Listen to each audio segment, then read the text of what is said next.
Howdy everyone. We're back with episode 2 of Inked in Cincy. I'm your host, Liam White. I'm sitting here with local tattoo artist Eric Altonen. How you doing, man? Good. How you doing? Good. Tell me a little bit about who you are and what you do. I am local. I came from northern Michigan, but I lived here most of my life. I do what I want to do every day, which is like work with people and make artwork. So very fulfilling. I'm very happy. Do you have any tattoos that you're particularly proud of? I think like a handful come to mind. I think there's certain things that just personally as like obstacles or challenges that I've overcome. I would say like large scale pieces or maybe something that took me outside of my comfort zone. There's a handful. So What's the longest session that you had to do? actually, there's a client of mine that a couple years ago I worked on him for 12 hours straight, and then he came back the next day and got 4 more hours on his sleeve. And he actually just like won that Forged in Fire show. He's like a blacksmith of sorts. That's cool. Yeah, his name's Bill. He was really cool. That was like a cool experience, but I won't do it again. That was like exhausting. Well, talk a little bit about like the style that you work in, like why the style that you do work in is important to you. Yeah, I think there's a handful, or much like music, there's subgenres and different kinds of styles you can go for. And I kind of respect all of them being like more of a student of the craft. So I think there's like different things that you get fulfillment out of depending on what kind of person you're working with, where it's going to go and what their tastes are.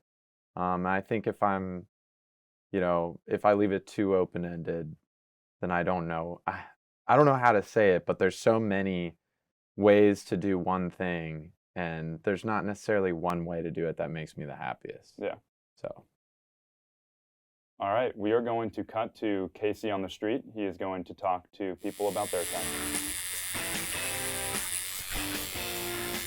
Thanks, Liam. Let's go ask some people what they think about tattoos. If you could get any tattoo, what would you get and where?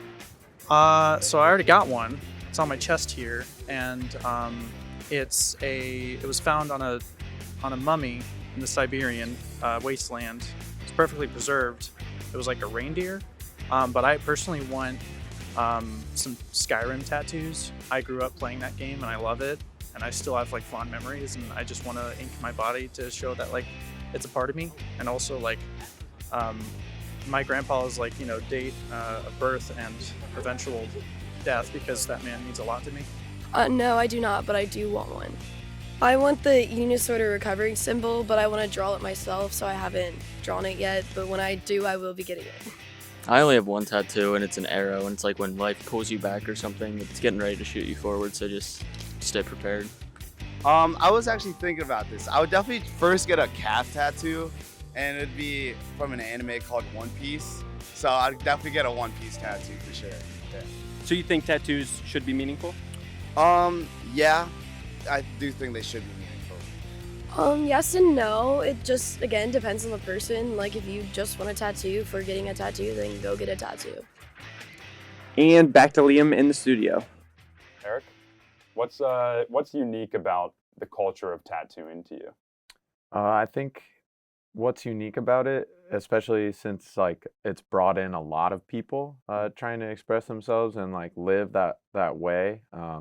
A lot of people have their different perspectives, so like plurality is now part of tattooing, like it wasn't as much before. The culture of tattooing comes out of like very like niche or like subsets of populations that maybe were like considered oddballs or out there, not necessarily part of society. So I think that's what attracted me to it, is the history of it and where it comes out of. As far as like the Western history of it goes, it's very much like seated outside of normal life. Are there any tattoos that you regret doing, or any tattoos that you've had to refuse to do, like tell people no? Yeah. There's been some that I've regretted doing, being hamstrung by the person asking for it, saying that that's what they want and they won't budge. And, maybe you let them convince you to do something, or maybe you're just like maybe you could have passed it on to somebody else who that's their main thing. Like that's what they do. They'd be happy to do it, and you're not that happy to do it. There's been a couple that I've refused to do. I rarely refuse to do tattoos just because I was taught differently than that, but sometimes it's just not a good idea and it's permanent. So Where do you get your inspiration from, like for your art? I think a lot of my inspiration comes from maybe music or film or you know, biology, different illustrative textbooks. Like learning about things gives me inspiration to draw them. So I think it's not so much a direct art to art influence as it is like life kind of influences what I think about, and what I think about is what I draw. So it goes that way. Are there any other styles or artists that have inspired you? Yeah, I'd say like with tattooing, I've definitely been inspired by like very Western traditional tattoos. I think that's been strong and bold and tried and true through the history of things. Jeff Zuck is one of my biggest influences because, you know, he's just a really nice person. I'm from Michigan, so I think Michigan's like an important place for tattooing. It's been overlooked by a lot of people, but it's become a very powerful outlet for good tattooing, good people. When it comes to traditional tattooing, so it's like 1 million people can have a clipper ship, 1 million people can have a rose or a swallow. So what makes it so unique that I can share this tattoo with a person that has something similar, but it's like completely different just based off of the artist we got it from?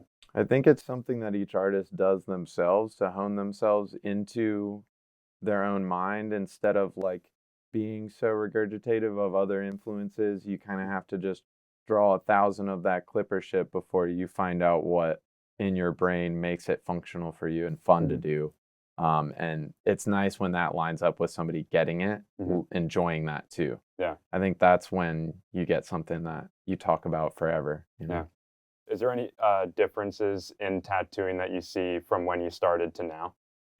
I started at the end of an era, the era of like physical reference, people being there physically. You know, a lot of the world has changed in that aspect. Like Zoom meeting calls weren't a thing when I learned about tattooing or when I was getting tattooed at first. So it's not just tattooing that's changed, it's the whole world has kind of changed. People want their stuff online. Amazon's primed them, for lack of a better term, to like expect things in a certain way, a convenience, and not really leave their house.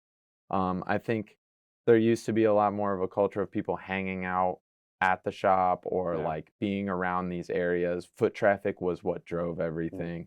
And word of mouth is what drove everything. Now you see a kind of a sea change in how the internet has affected tattooing. For better or for worse, it's just different. Yeah. Speaking of foot traffic, let's take it back to Casey on the street. Thanks, Liam. Let's go ask some more people about tattoos. Is there any tattoo that you don't think anybody should get? Personally, I don't think it, as long as it doesn't have cultural significance.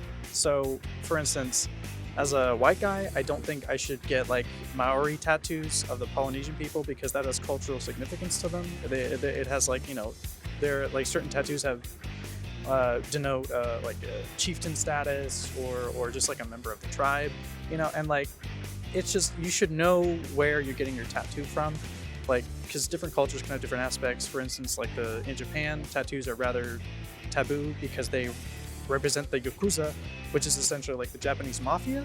So you should just make sure you know what you're getting and where you're getting it from. Definitely if it's something like hateful, but if it's something just like you like and that's not harming anyone, and it's just for you, like you just enjoy it, I think that's a good tattoo. But yeah, if it's like hateful or offensive, then I would consider that bad. I don't think any tattoos are bad. A tattoo is bad. If the art isn't great, that can definitely be something that makes it not so good.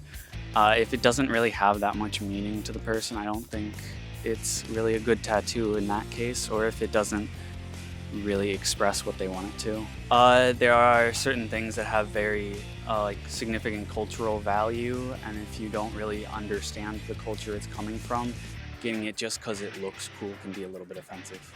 And that's all we have time for. Back to Liam in the studio. Welcome back, everybody, to Inked in Cincy. Thank you for joining us for episode 2. Eric, tell us a little bit about what you're doing. Plug your socials. Where can people find you? I am tattooing right now in OTR at Crying Heart Tattoo. You can always come by or call the shop and say hello. My social media is just my name, Eric Altonen Tattoos. Stay in contact and yeah, come say hi. Cool. Thanks for joining me, man. Yeah, thank you.